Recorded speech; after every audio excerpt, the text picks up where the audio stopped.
All right, well, good evening, everyone. Welcome to the very first Product Tank for, thank you. And so, by the way, if you're wondering why we're holding this, but there's no PA, it's for our live streaming. So we have the streaming camera right here. So this is for our audience online. Hello, audience online. We will make a recording available after the event as well if you missed a point during the talk. So good evening, everyone. Welcome to our first event for 2020. Thank you so much for coming out on this beautiful sunny evening. Program for tonight. So we're going to talk very briefly about health and safety. We're going to talk very briefly about the fact it's 5 years for us. Then we'll rock into our lightning talks. We'll have our speakers speak each around about 8 minutes each, and we'll hold questions to a panel Q&A at the end. So if you have a question through one of the early speakers, make a mental note of it, and we'll take those at the end as a panel Q&A. Right, I'll call on Bradley, who is our host tonight. Kia ora tātou, everyone. Welcome to Unique. This is the first time that we've hosted Product Tank, and it's awesome that we're able to host the 5th anniversary talk. So congrats to everyone that's built Product Tank to where it is today. Obviously, the number of people attending is a testament to how successful everyone's been. So because it's the first time hosting, I thought I'd introduce Unique and what we do. You might have noticed from the screens around, we're a company that creates digital humans, and they are said digital humans. Our product allows brands and product builders and developers to create digital human experiences really easily. So it's as simple as taking a chatbot and plugging it into our platform and then using our SDKs. So if you are interested in those types of experiences and want to do some experimentation, in a couple of months, actually, we'll launch the ability for you to sign up and do a trial on our platform. So definitely get in there with any ideas and hackathons and play around. That all being said, there is some less interesting but quite important things that I have to take care of. So firstly, if you're in need of the bathrooms, they are down that hallway and to the left. In the unlikely event that something terrible is going to happen, the exits will be to your left where you came in, down the stairs, and then the assembly point is out the front of the building on Pollen Street. So that all being said, we've got 5 lovely speakers that I'm going to hand over to and let them take it from here. Thanks, Anthony. A round of applause for Unique and also the team around.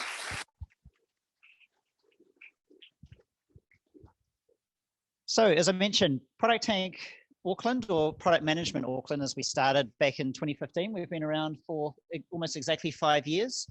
The first event was in February 2015. It was entitled Intros and Beers, and judging by the photos, there were intros and there were beers.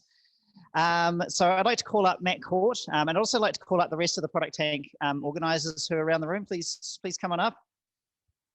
So Matt is the original founder of Product Tank. I've only been involved for about the last 3.5 years. Matt is the original guy. So thank you so much for starting this community. It's been fantastic because we're now at, I checked this just before I came over here, 3,382 members. About 400 or 500 of those are active. We're one of the largest Product Tank groups in the world. So by numbers, we are on par with groups in places like Silicon Valley and in areas like that. So the community here is really, really, really vibrant, and that's testament to all of you coming out, joining, speaking, contributing, organizing the team here. And yeah, we're at 57 events. This one's number 58. And our biggest struggle is trying to find space. So that's a good problem to have. We're trying to cater to the demand. We're always looking for venues that can cater to 100 or more, which again puts us up there with Product Tanks in London and places like that try and get those kind of numbers. And we've been quite noisy on the international stage. So some of you know that we're part of the Global Mind the Product organization. They run conferences and they also have the Product Tanks around the world. We've tried to contribute as much as possible from our little corner of the South Pacific, because by doing that, we've been able to bring fantastic international speakers down to New Zealand. So our international profile, the fact that this community is so rich and vibrant, is really attracting people to come down to New Zealand and speak, which is really awesome for us and really awesome for everybody in the community. Plus, we have a hard-working team of organisers, so starting with Matt, but also the team here, which there's a few of us not present tonight. So Thank you very much to the team. A lot of these people here have been on board for the last 2 or 3 years, working very hard. We will be putting a call out for more people to help out. One of the things we know about product managers is that we're all stupidly busy people. And this group exists by virtue of being a large team, so we can distribute the load. So when 90% of us are stupidly busy, hopefully one is slightly less busy and can make an event happen, or two can make an event happen. So we will put a call out to our membership soon. We're just forming up exactly what the roles are at the moment. So round of applause for Matt, round of applause for the organisers.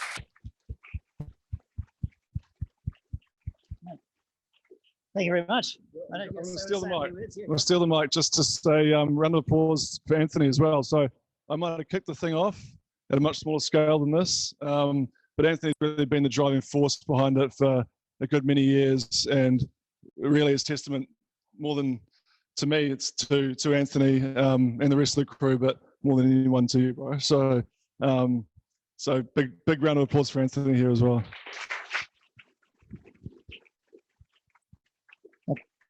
Thank you, Matt. We actually had a article published on the Mind the Product website about the community down here, and I think I opened with saying that, you know, my reason for being part of this group and organising it is to spread, you know, create a community, get people talking to each other, but selfishly it's so that I can hire great product managers. On that note, let's move on to our speakers. So we have 5 speakers tonight. Belinda, Ratneesh, Anastasia, Chetna, and Anna will run in that order.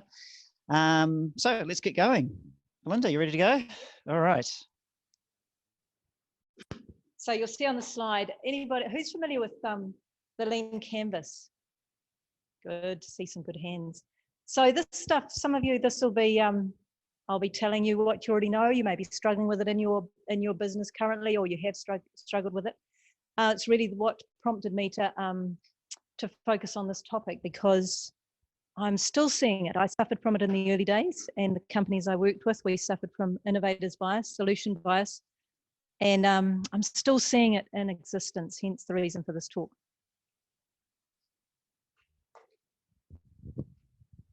So we've gone through a number of iterations in terms of the ways that we deliver products, and this has been driven by the idea that, oh, here's a better way of doing things. It's been driven by customer needs and the way that consumers are engaging with products and consuming products. So right in the early days with lean manufacturing, it was all about increasing amount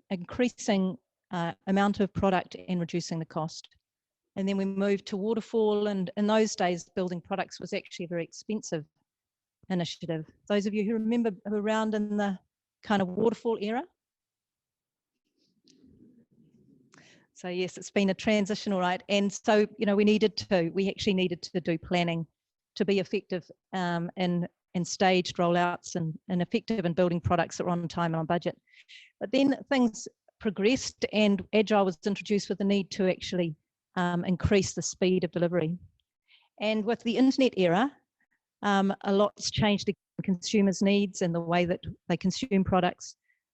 So which really drove the need to move even more quickly and engage with our customers and have a far better understanding of their needs and their requirements. So it was constant, continuous iteration around discovery and understanding the customer and communicating continually with the customer. In this era, we are now in a global entrepreneurial renaissance. So we've got a lot more products that are being released in a hurry.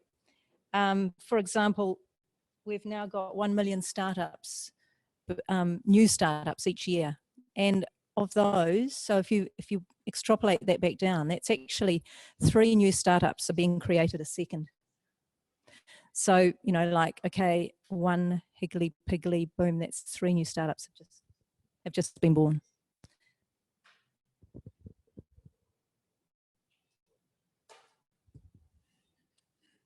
So in the old world, when we got customer requirements wrong and we built the wrong products, it was just led to project failure.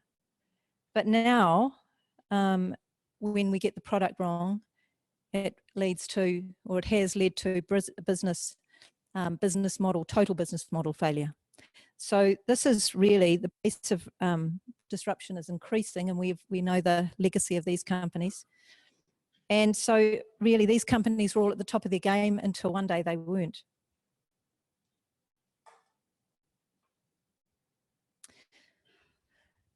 So winners think differently. The best way to find a big idea is to test lots of ideas. And Airbnb and Dropbox are good examples of that. Back in the early days of lean thinking, used when they were young companies, they were used as case studies, as examples of lean startup and continuous innovation. And now we know they're, you know, a couple of the most valuable companies there are out there. And Amazon was doing it even earlier than them with experiments, lots of experiments. They, you know, they experimented with books, and then they experimented with web services and television and movies, and it goes on. And we know how well they're going. So if you're not disrupting yourself, someone else will. So coming to the issue at hand, which is Innovators Bias, the number one reasons why product fail is we waste needless money and effort building the wrong product. Think of it like a solution looking for a problem, or a invention looking for an innovation or market problem. So this is Innovators Bias, and in my early years, I'm sad to say, the companies that I worked for, and myself included, we suffered from this.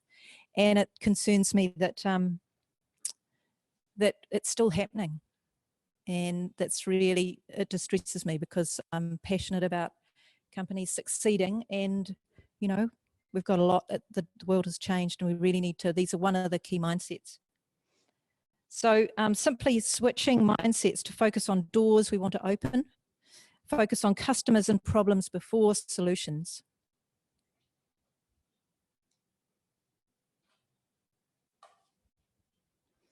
So with that, you can change the outcome through how you pursue your approach. There are a number of mindset shifts required, but this is critical. So start with problems before your solutions, and understand what your customer is trying to achieve. So if we look at what the new unfair advantage is, it's really speed of learning, it's speed of one's own learning, it's speed of learning the customer, understanding the customer, and your whole business model. It's not just about one thing, it's the overall ecosystem. So if you can outlearn your competition, you win. And that gets you to the market faster, but you have to continue with that. You have to continually outlearn your competition to stay relevant to your customers, for your business model to thrive and grow. So the speed, it's all relative. You don't have to be the fastest, full stop. It's like the old story of the two guys who are out camping, and they've got, you know, then there's a grizzly bear appears on the scene, and one guy, Larry, starts putting his running shoes on. And the other guy, Steve, goes, well, what are you doing that for? You can't outrun a bear. And he goes, no, I just need to outrun you.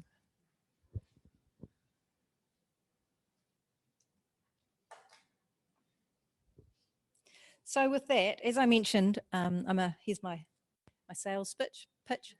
So I'm a certified Lean Stack continuous innovation coach, and I work with existing product teams or startups who need a virtual product manager. So that's what kind of work that I've been doing and am doing. And I also run workshops. Actually, I've got a workshop next week, but we invite you, but we're fully booked. I'll be running more. And so yeah, contact me.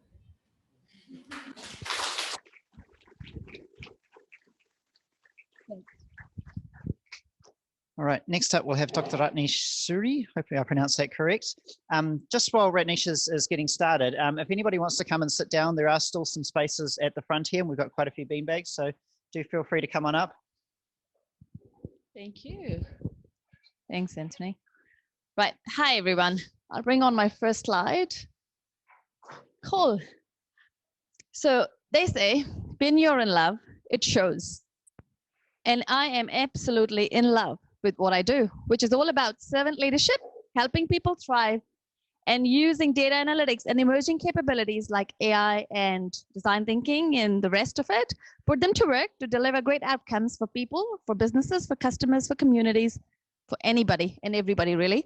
So when I speak with you for the next few minutes, my love and my passion is going to show.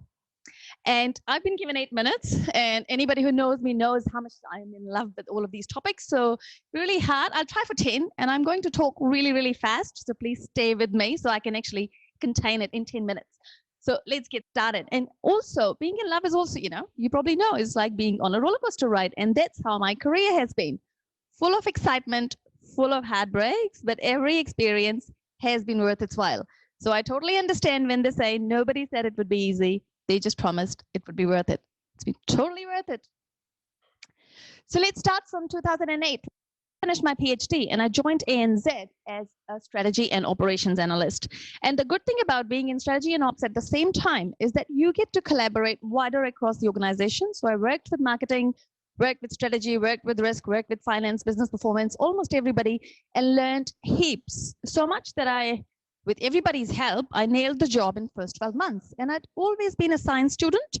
And being in bank, I wanted to learn how to read balance sheets and P&Ls. So I thought, why not move to finance? So I moved to the finance team as an accountant and very quickly realized that I've joined the dark side. But I stayed on because I wanted to learn, and I did learn. We worked on finance models. You'd probably call them finance products as well, but that's not what anybody was calling them. So we worked on it, got promoted to the senior accountant position. But then I was like, okay, I know there was a reason when I didn't do accounting in the first place. So when I felt that I've done justice to the job, I moved on to join the customer insights team, the analytics team, as a customer insights manager. Really enjoyed it. We scaled the capability, and the function was grown. And then I led that team, the customer insights team, as their team lead. And as we matured, I also got to look after the database marketing team. So the customer insights team and the campaign delivery team came together, and I was looking after them as the head of customer insights. And when I look back at it now, I can very clearly see how each campaign was actually a data product. But that's not the mindset that we had at that time. We were just building campaigns and delivering customer contacts.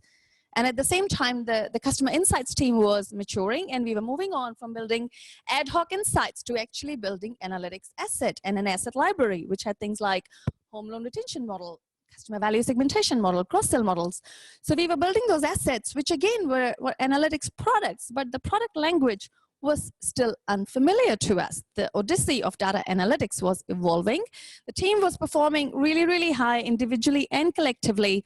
And I was almost 8+ years in ANZ at that time. And I was thinking, great, now it feels like something is missing, and we need to take the next step and make this odyssey a lot richer. Because my manager and I, we had this vision of data strategy sitting at the heart of the organizational strategy and helping the business move forward on the intelligence and innovation path. But the organization wasn't ready for it yet. So we spent the next 18 months really working hard, trying hard to take the stakeholders and the businesses on that next maturity level.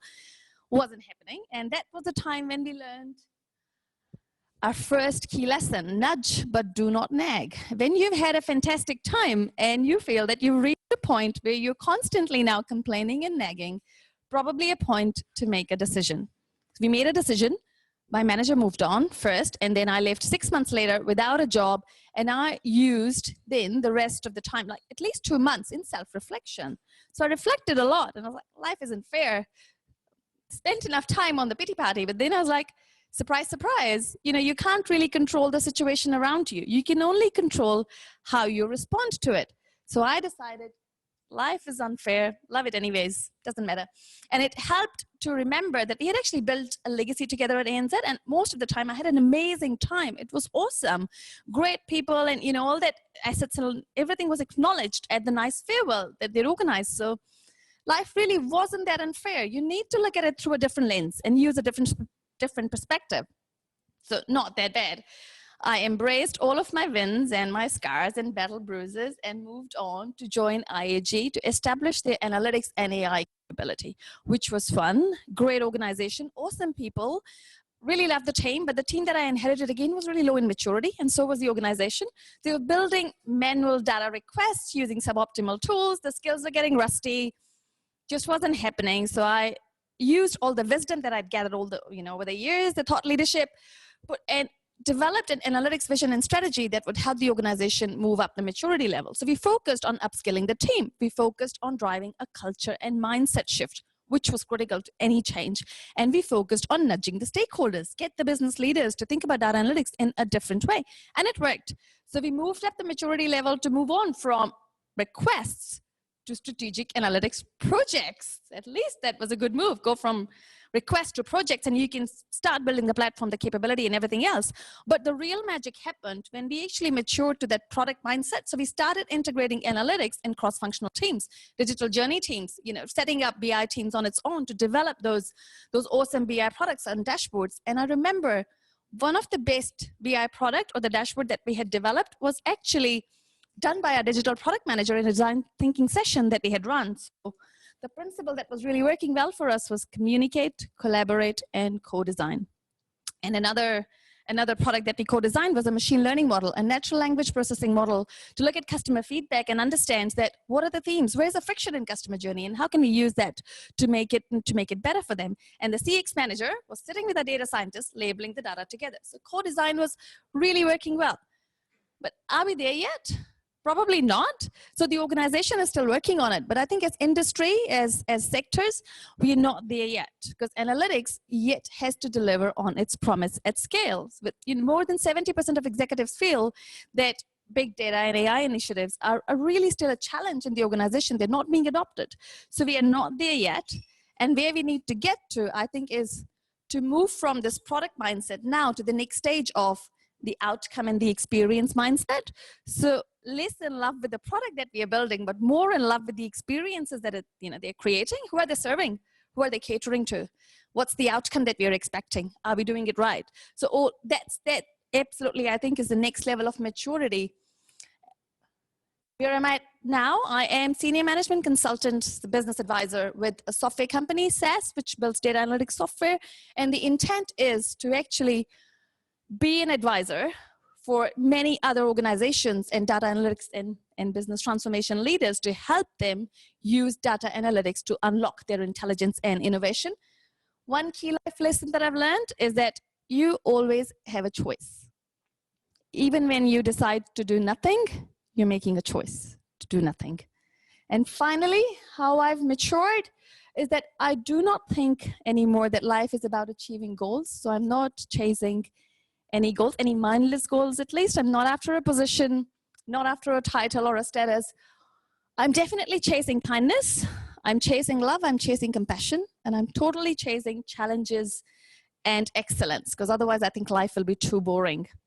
But I firmly believe life is not about achieving goals. It is about who you become when you're going after those goals. Thank you.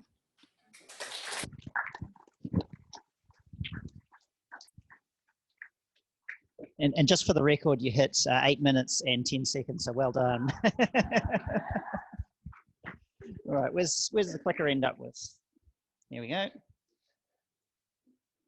All right, next up we have Anastasia Lavina. Yes, thank you. Thanks, Anthony. Oh, I'm lagging that. Yeah. Hi, guys.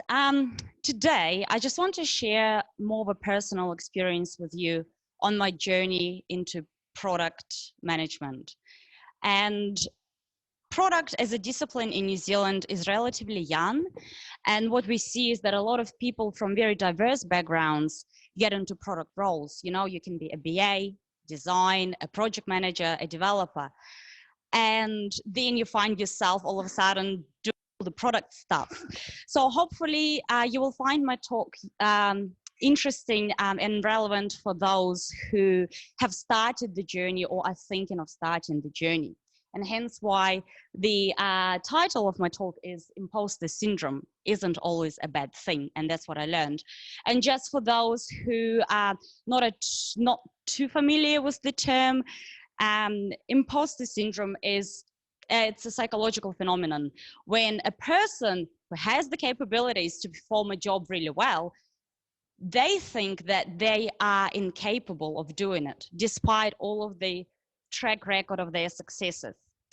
And as I dug deeper into this topic, because it's so relevant to me, I actually realized exactly that imposter syndrome is a good thing for you. So I attended actually a few meetups at ProductTank, where I spoke with a few people who are getting into product management. And we all shared this feeling that we feel like we are imposters because we don't have previous product experience. I only stepped into my role last year, and I work at a really awesome design and tech studio in Parnell called Brush. So that was an internal promotion. And when they promoted me, I was very excited. I was overwhelmed. I was like, yes, great, I'm gonna build a great product. And then I was like, oh shit, actually, I have no idea how to do it. Well, that's what I thought. That's when I got really anxious. And I didn't do anything about it. I just got really tired of feeling that. So I decided to make a really mature decision, sweep the problem under the carpet, and just get on with my role. But then talking with other people, with other product people about this particular thing is one thing that I did. I went back and I reflected on all of the experiences I had to date and how they can help me to become a competent product person. So I've gained most of my product experiences in various roles that didn't seem relevant at first. But a career is never a straightforward journey. My one definitely is a squiggly line. But all of the experiences that you have, they become really highly valuable, and they give you a breadth of skills to become that competent person, to become that competent product person. So I just want to tell you a little bit of my journey. I started out as an intern at a software company, but I was doing business and innovations degree. It had nothing to do with software. So I had little knowledge and skill in that domain. And I felt like a pink jendel among all the yellow jendels because they were very senior developers, QA people, and then it was me who knew nothing. But luckily enough, I had a really awesome manager, and he then became my mentor.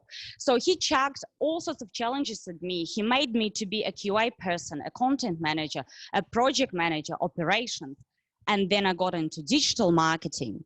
And I didn't know why I was doing it, but he knew. He knew that all of those experiences will be relevant and will have the biggest career payoff in the future. So I then thought, oh, hey, well, I had 3 years of experience. Now it's time to go into self-employment because everyone was doing that. And I gave myself a title of being a digital strategist. I came up with it. I was like, that's what I'm going to be when I'm going to be self-employed. And that was the scariest endeavor I definitely had ever taken because I started managing projects at scale. I started playing at the senior field and I felt like an imposter the whole time. But what it made me do is learn and work harder than anyone else around me to fit into that crowd. And little did I know that all of those experiences were actually pivotal to my next career move. And that's when I decided that I need to go back into tech business. I removed myself from it for a little bit by doing a lot of digital strategy with a lot of businesses. And the only gateway back into tech was through project management because that's also what I did in the past. And while it was fun, I wasn't in love with it. And for me, it's really important to be in love with my job. And that's when I started gravitating towards career in product. And when I stepped into a product role last year, I had the imposter thrills again. And it was scary, but that wasn't a bad thing. That's when I finally realized that I don't need to know everything to be successful or to build a really good product, that I can use my diverse background as an advantage. So then an epiphany happened that all roads lead to product. So throughout my career, I did learn that every experience adds to unique talents which make you great at your next career role. And opportunities around you, they always offer you valuable preparation, even when you're not in product roles yet.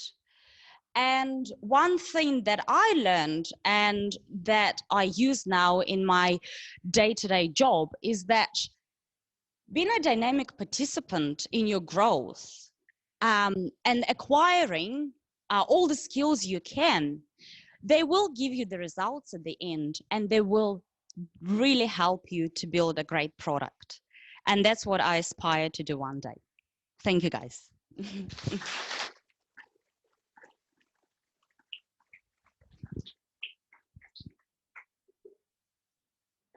All right, next up we have Chetna. Yes.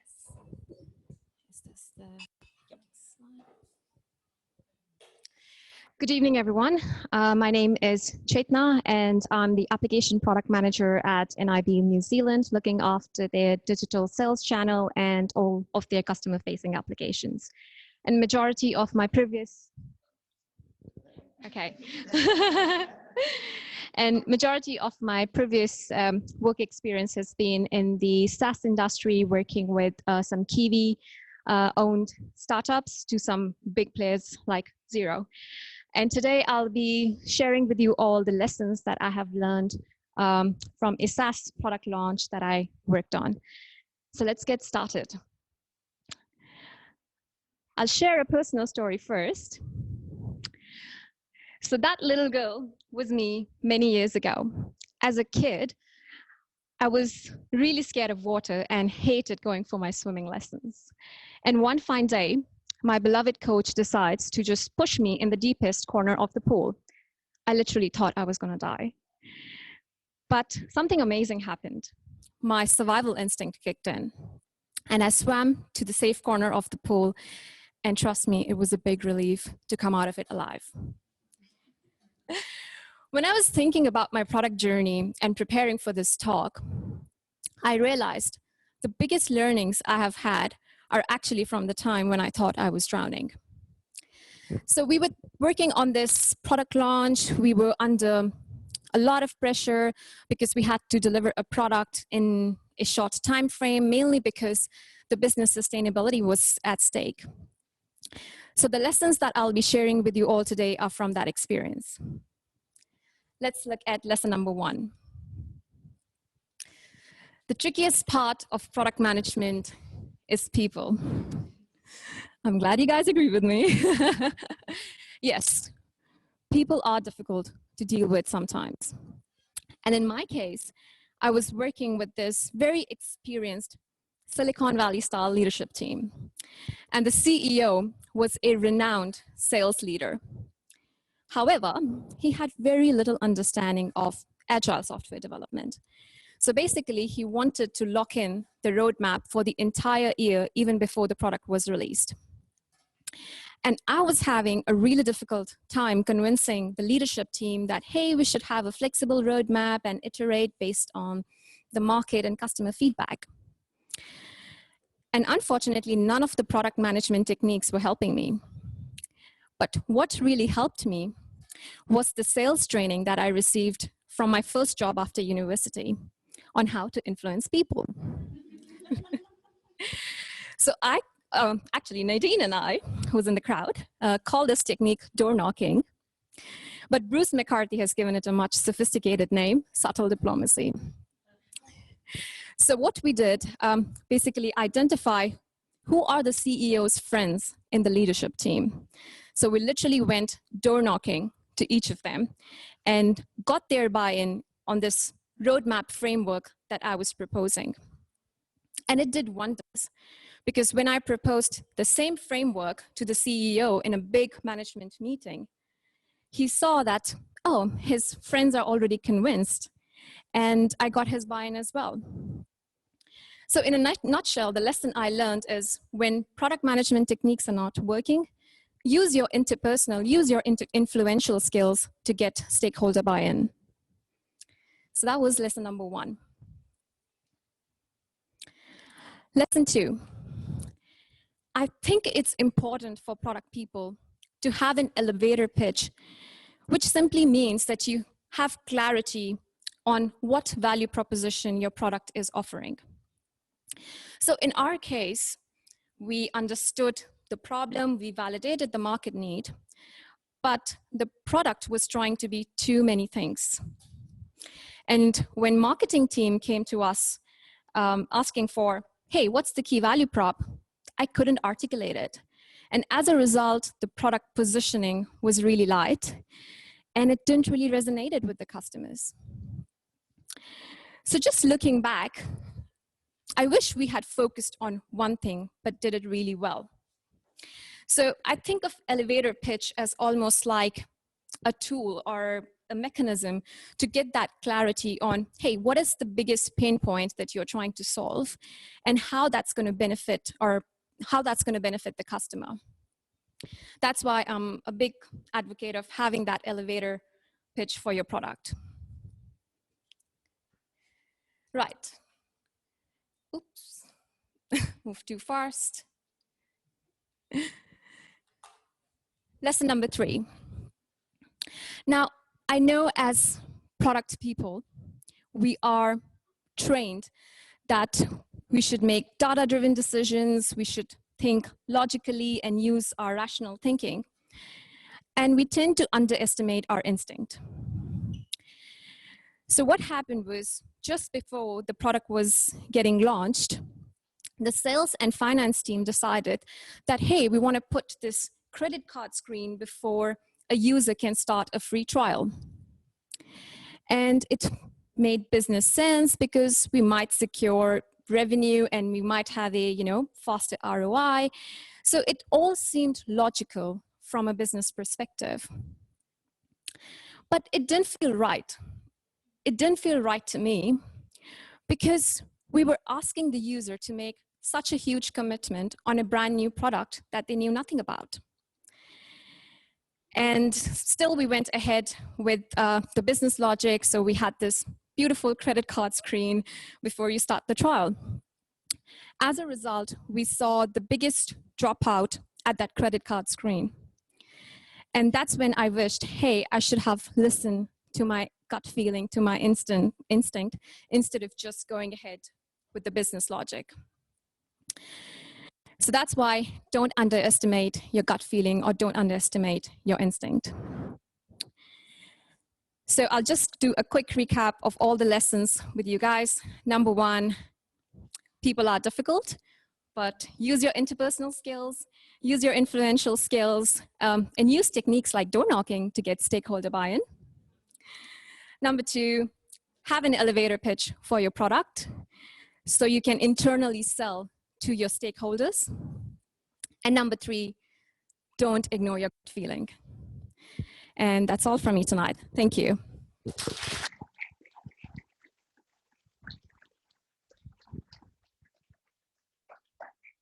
Nice. Now we have our last speaker, Anna. No, just play it once. We're just having one slide, so I don't need the clicker. I'm just going to tell you a story. When I applied to speak today, I thought I was going to be telling you a story to do with the tech space, which I started in maybe 2012, 2013. So I was involved with PushPay when it first got going. I was the first marketing manager and have been involved with a few things since then. But I'm going to start further back than that.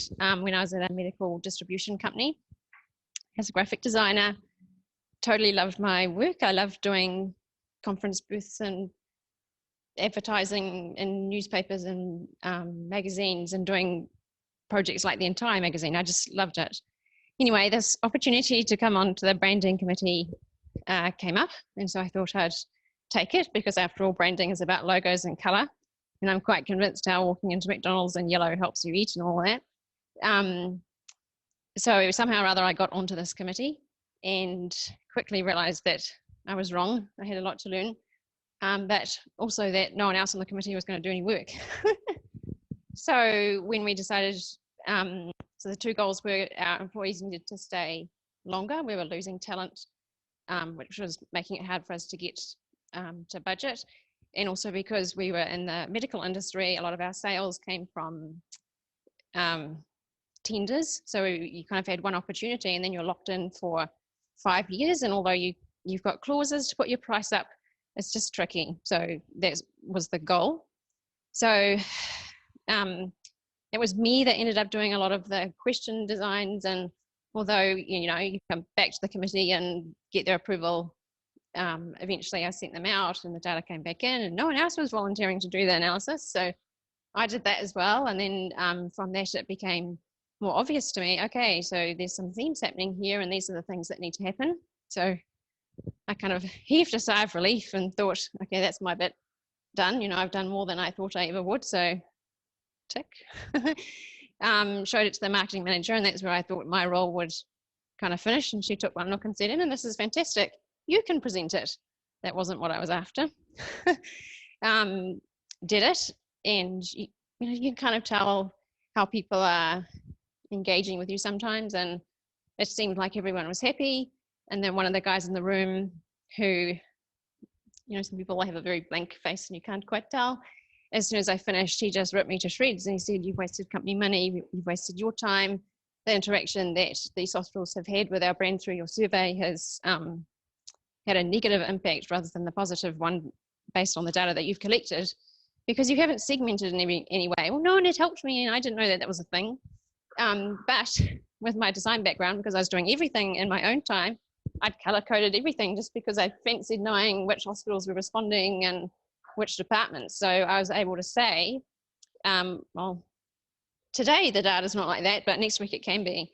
So for me, that was the kind of two lessons. So one was I really need to have empathy with the people I'm engaging with. And now in software, I try and remember that their time is valuable, the investment they make into my product. I need to be thankful for that. So he was right with the concern that he had. If I hadn't happened to have done it by what he thought was right, it would have been problematic. But the second thing was having the data in a raw state and keeping it that way so you can manipulate it to have another purpose. Not that you want to manipulate data to serve your own purpose, but I think you know what I mean. And then for it to be a feedback loop, we need to go back to people and we need to tell them that we've heard what they're saying. We need to be able to tell them we've been able to implement these things. These other ones are still on the backlog. And maybe this other one, I don't really know what you're talking about. We're going to need to meet to talk about that one again. And in software now with Freight Legend, I don't go back to, but it's a startup, so we don't have very many customers. I have to be super careful that I'm not stepping on toes and doing something that might mean I can't go back. So being able to email them afterwards and say those kind of updates has actually been really important. And I think, I don't know, I just wanted to share it. So thank you.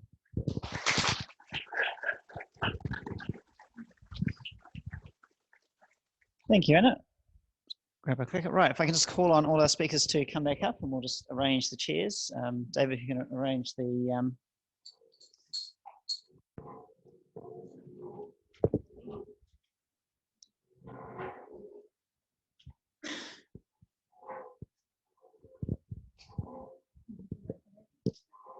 You just be able to pass the microphone around as well. Sure.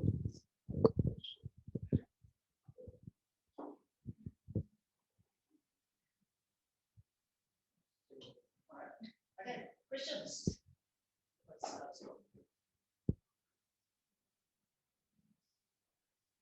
Been too difficult or too clear? Nobody has any questions?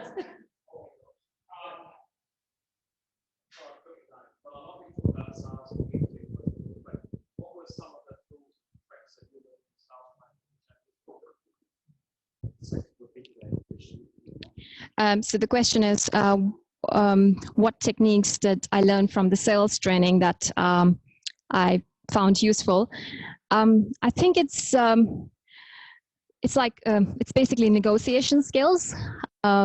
It's handling objections, which are some of the sort of key skills that you can use in product management, because you're literally negotiating with your stakeholders on a regular basis on what roadmap item should go first, and handling objection when you have like a black hat person in the room who's saying, no to everything.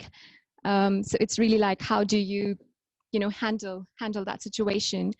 But something else that I found very useful and that I have just sort of learned in the last year, not necessarily during that sales training, is just sort of applying human psychology when you're dealing with your stakeholders.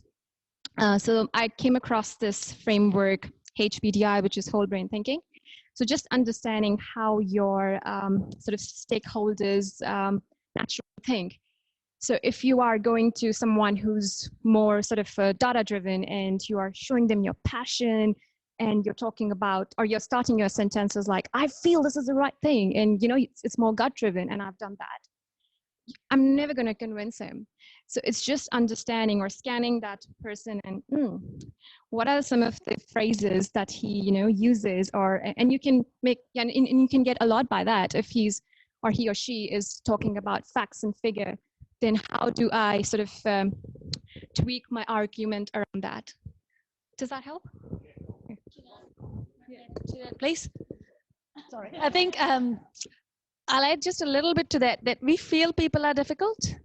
People are actually different. That's why we feel they're difficult. Because nobody, like everybody comes in the office to do a good job. And suddenly nobody comes in to make somebody else's life hell. So they're not wanting to be difficult. It's just that they've got different motivations, different perspectives. Their beliefs are different. And if their motivations and beliefs are different to ours, we feel they're difficult. They're probably feeling we're difficult. So it's really understanding, like you said, what are the motivations? Unfortunately, sometimes people can feel threatened, or they, you know, those traditional values are so much hardwired that unless they have a growth mindset, it's really difficult to unwind that. So yes, you can try influencing. But I think a lot of that probably would self-correct in 10, 20 years time as we have a new breed of leadership come through who's learning different values. So for the next 10, 15 years, we probably still have to learn influencing skills, but I'm really hoping we will go away or do away with the things where you've got to go to every stakeholder individually first, get their buy-in before you have a collective meeting, because you've got to do that today. Hopefully 10 years later, no longer.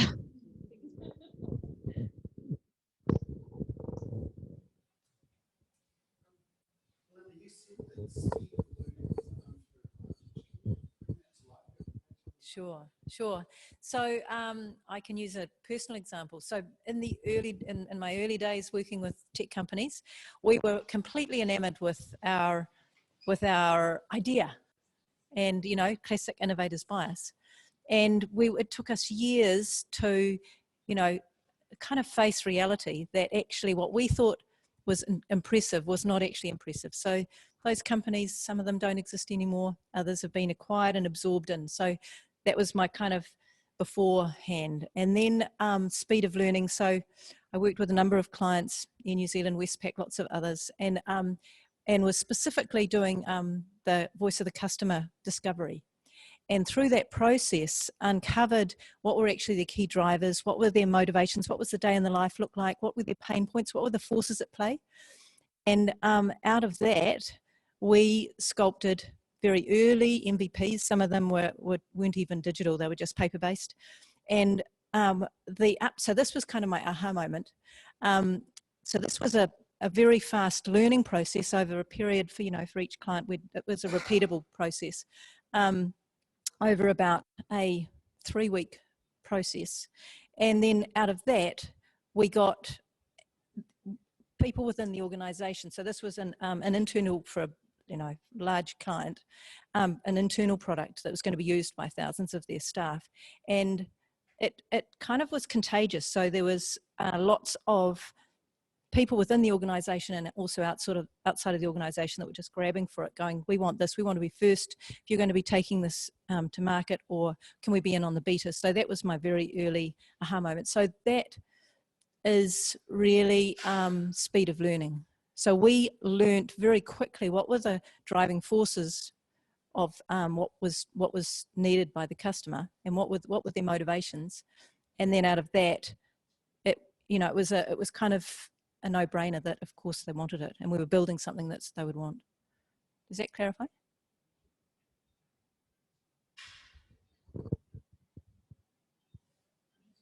can ask the question. It's privilege of asking the question.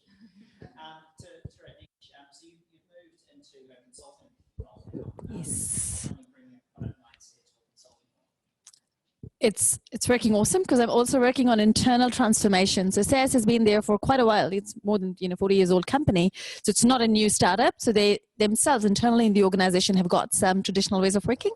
I'm glad that the leadership is on board. So we're really working on implementing that product. The thing is that they already have the product mindset because they're building products. So essentially, up until now, the language has been all product and tool orientated. So we're taking that to customer outcomes. So I think they're looking at the next step. So that product language over there is not difficult at all because everybody has been speaking that for the last 40 years.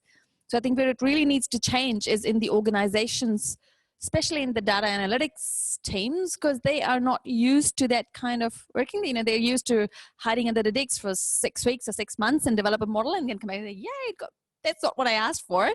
So that's where you really need to have that cross-functional and that stakeholder engagement all the time, really bringing your customer into the loop and going, okay, what are we doing? Why are we doing it? Who's going to use it? For what purpose? And how do I know it's doing what it is supposed to do? What are the success measures? There's a very different mindset.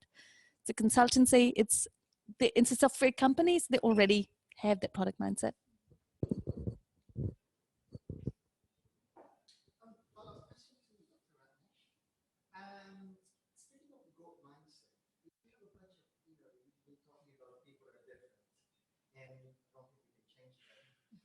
If you have a team where you got those who are very senior, technical senior people are still kind of a legacy-minded way of designing. What would be your first kind of a step to influence them to get into that kind of growth mindset, specifically on facing challenging or uncertainties, growth mindset? Yes. So the question is that you have more senior technical people, especially in those teams that already have their traditional ways of working, and you need to influence them. I believe I'm understanding you correctly, right? You need to influence them for a certain outcome that is different to how they've operated all the time or how they see the world. Where would you start from? Especially to get them into that zone where they start thinking differently. I've lived that life because my analyst did not have any data science workbench. There was no data access. I was like, you hired me. How do I do my job? I don't have the tool. I don't have the data. Like, great, let's do something about it. So we had to influence right across security and architects and governance all across the board. Where do you start from? I think you start by appreciating what they bring to the table. So show them the respect for what they've already got, because they definitely are senior and learned. And everybody has got something good to bring along. So look at that, appreciate what's happening today, because organizations, big enterprises have been there for more than 100 years usually, and they've done a good job. They've sustained themselves, except for a few you've seen being written off. But the companies that I work for are still there, still making money. So they're doing some good stuff. Acknowledge that. Acknowledge all the good that is happening, and then bring in the why. Getting them to buy into your why you need that, and really not putting yourself in the middle, but what is it that you're wanting to achieve for whom? Usually, put people first. What are you wanting to do for the employees, for the customers, for the community in a bigger space? So get them to buy into that vision that would resonate with them as well, but definitely appreciate and respect them first, and then show them what good looks like. The next step would be bring in the other experts from the industry. So bring in a heavier voice. So, not quite such a academic answer, but food always works well. So going out, taking them out, taking them out to lunch and talking to them, and then getting to know me. When I'm coming in with a new idea and they see me as a young female, sometimes I'm in a room where they're all men over 40, 50, 60. I've one board that I'm involved with, there's an 85-year-old on it. So they're quite, like you say, what they've done has worked really well. And so they have to trust me. And so sometimes it's hacking it. So creating a quick prototype, make sure you've got their logo on there. It's funny what that does to people. I'm not saying that what you said isn't great, but it's just another, adding something else in there to get them thinking. And sometimes it's when they start to see it working, actually, I can see how this starts to go, and then you got more ammunition. Yeah.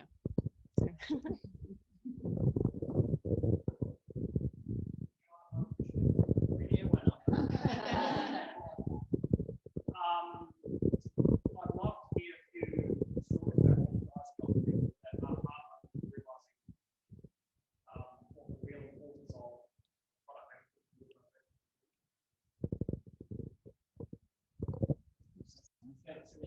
Yeah, sure. Yep. So the aha moment to share with you guys from product experience and how it's important in an organization. I work with quite a large client and I've been working with them for 3 years. It now feels like we are in marriage, literally. And because we can have some honest conversations and arguments and tell each other we don't like each other sometimes.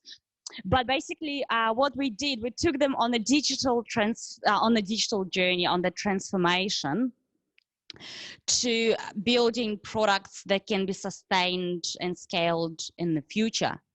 And they were operating in a very much traditional space, the traditional ways of working, like what we discussed before.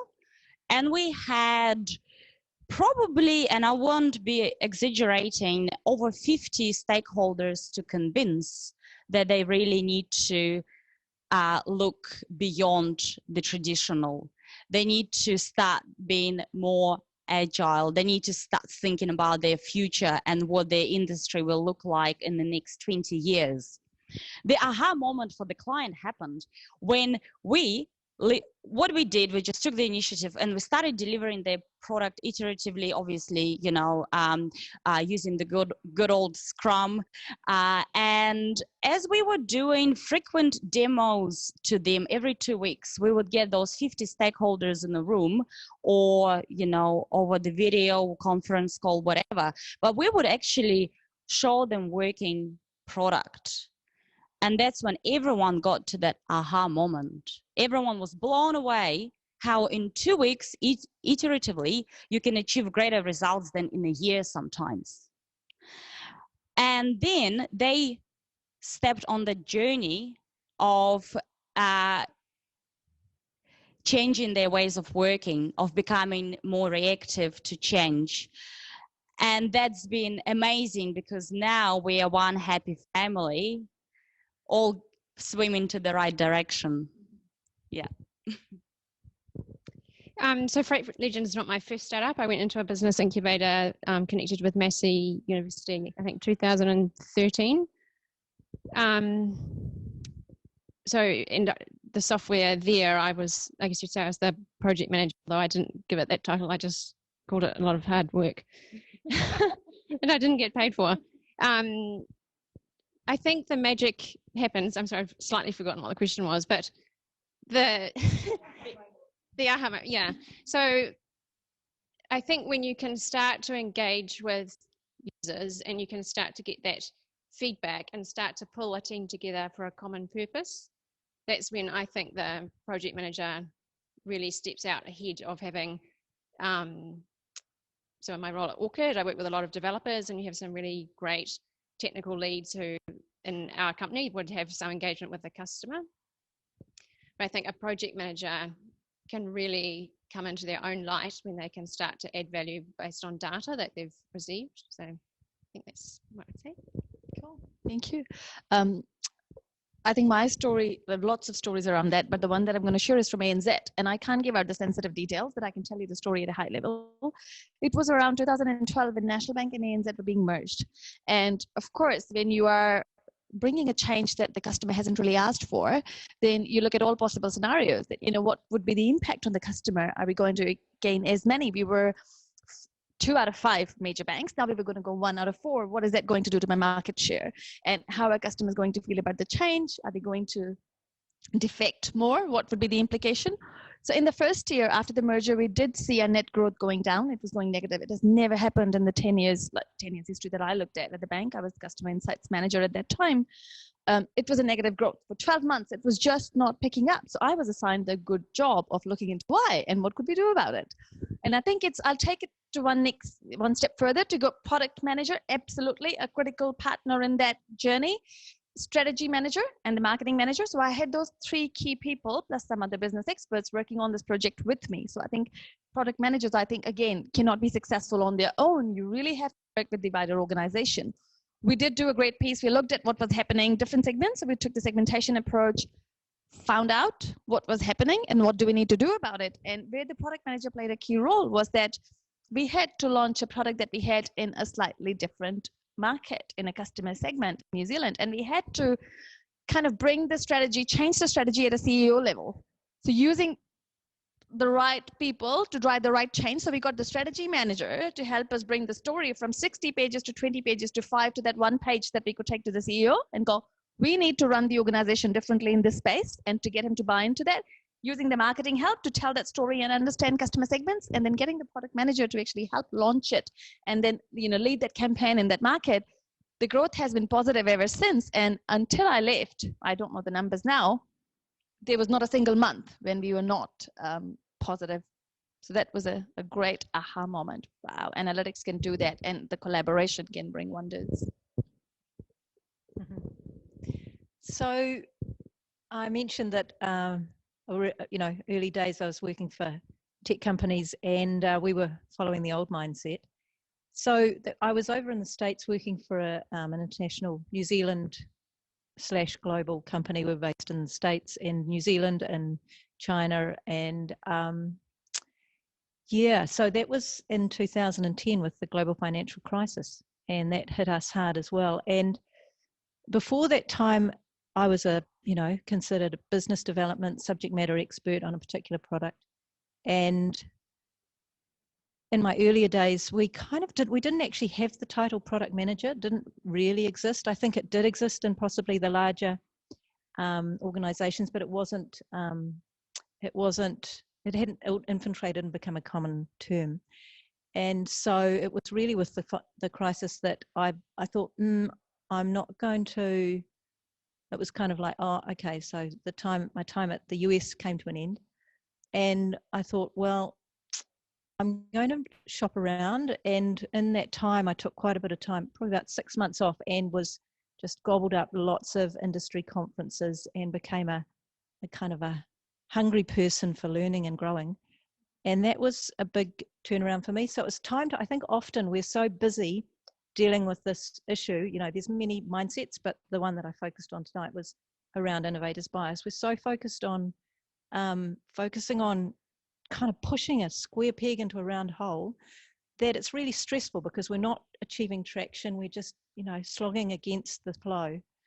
And it wasn't until I took time out that I took the reflection and did the learning and got the insights. And then I realized, goodness, coming back to New Zealand, how on earth am I going to help make a difference here? Because back in those days, things have changed, but New Zealand wasn't very conscious of the world at large. We had quite a contained industry, and we were kind of focused on our own, and we weren't aware, this is what I was aware having come from outside, we weren't aware around the risks of companies looking at New Zealand as a potential market. So I thought, how am I going to make a difference here? And that's when so it's really through a process of learning and education, and then how to make a difference in the New Zealand market. It gave an outside perspective that made a big difference.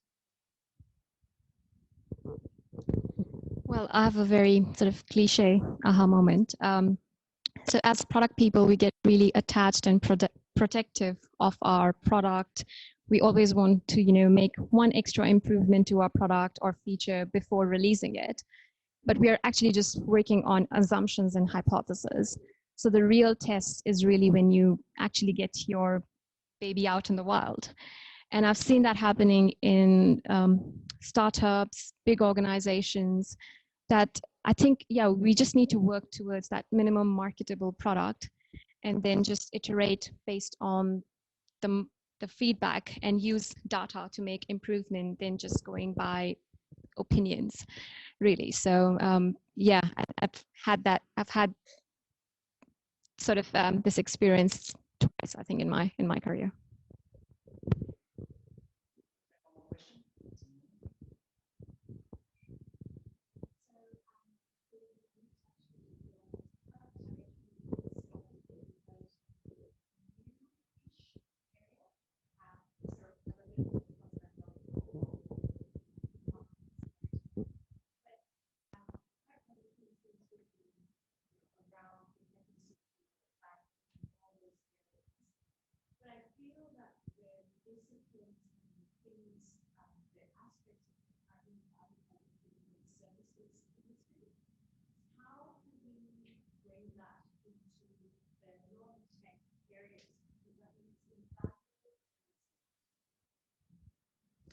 Right. Yeah, so the question is product management in the tech sector. I mean, the tech sector itself is a reasonably young sector. But in other sectors, more service industries, you mentioned a couple, that's been around, you know, with consumer goods, for example. So how do you incorporate this product thinking into those sectors more? Into services?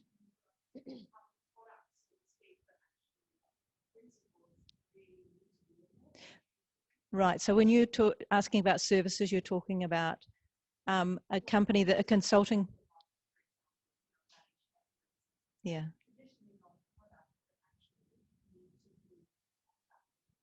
So so the same thinking applies from a service standpoint as to a product standpoint. It's really about, I mean, this is a cliche and I'm speaking to the converted, it really is about getting really underneath your customers and what they're trying to achieve. And it's not just superficially what they're trying to achieve, because that comes back to, you know, we try and we have a idea, we think we know the customer's problem or what they're trying to achieve, and then we kind of try and retrofit our product to meet what we think. It's kind of like we've got this bias there as well. So it's more getting really underneath what the drivers are. I mean, you'll be familiar, some of you are familiar with jobs to be done. So that uses the premise of what are the forces at play that have, so from a services standpoint, what are the forces at play that have customers wanting that product or buying or having bought from your competitor? So it's really getting underneath what the drivers are that had them made that decision, because we've got inertia, we've got friction, we've got lots of reasons why we wouldn't engage in a service. It's not necessarily just price. So when one has a full understanding, and I alluded to some of the voice of the customer work that I did, then you are really informed and you apply it to, so from a services standpoint, I'd encourage you to have these kind of jobs to be done interviews and getting an understanding of what the trigger points are around switch, and doing it a number of times until you actually start to see the patterns. And then once you've seen the patterns, it's like, okay, cool. And so it's understanding that, and then looking at what areas of friction could you actually step into and solve that makes sense from a business standpoint, that actually makes sense from a generating monetizable value. Can I add something to that? I've got something to add, sorry. I think I've got totally all of that, plus some practical suggestions to see if they may or may not work for you, especially because you're coming from a storytelling background, so I think that might be easier. It's a language thing, so get them to see the service as a product. You know, instead of having a physical product, you saying, you know, you want to get them into product mindset, which is absolutely the right thing to think about. So use the storytelling skills to get them to make the connection, really drawing it out and going, you know, product is really something that's serving a need. It doesn't have to be a tangible physical thing or a digital, you know, thing that you make as a product. It is services meeting a need, right? So that language and storytelling to get them to connect the dots, but then taking an example, take one service, draw it out as a story. How would you present it as a product? How would you use the language and the principles that you want from product management to be applied to that? Pick one partner from the other party who would work co-design again, right? So if you already have one advocate coming from their world, so it's not us and them anymore, so co-design one service as a product for them, with them, and apply the principles all the way through. Whatever is relevant, may not be 100%. Take 80%, apply it, show it, create one success, show the hell out of it, and then get them to buy into more.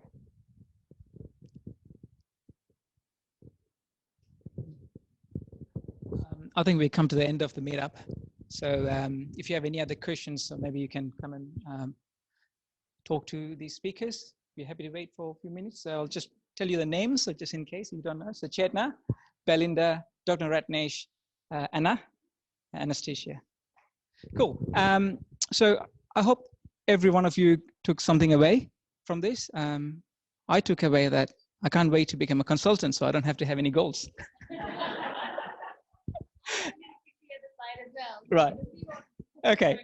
So on that note, let's give a big round of applause to those speakers.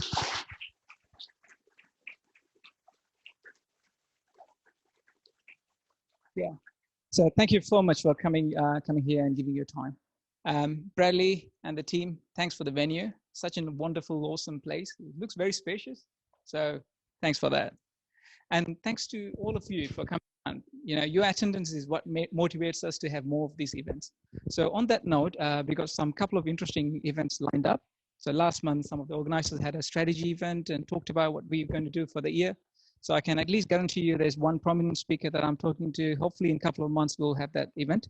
So what we would like from you today, there are some sticky notes and markers there. So when you leave, can you please write down the one thing that you want to hear from the next event? Some interesting topics is what we really want from you. Also, last year, we realized that having these local speakers is really valuable because we got so much experience right here. So we want to do more of this. So if you have got some interesting stories to tell, so please do come forward. Yep. Okay, and last thing, it's I don't know whether any of you think of going to Mind the Product conferences. So there's 3 conferences every year: Singapore, San Francisco, and London. So if you didn't know, the Singapore one got cancelled because of the coronavirus. So the next one is in San Francisco in July. So look out for that, and yeah, it'll be really good to attend. I went there last time and really enjoyed it.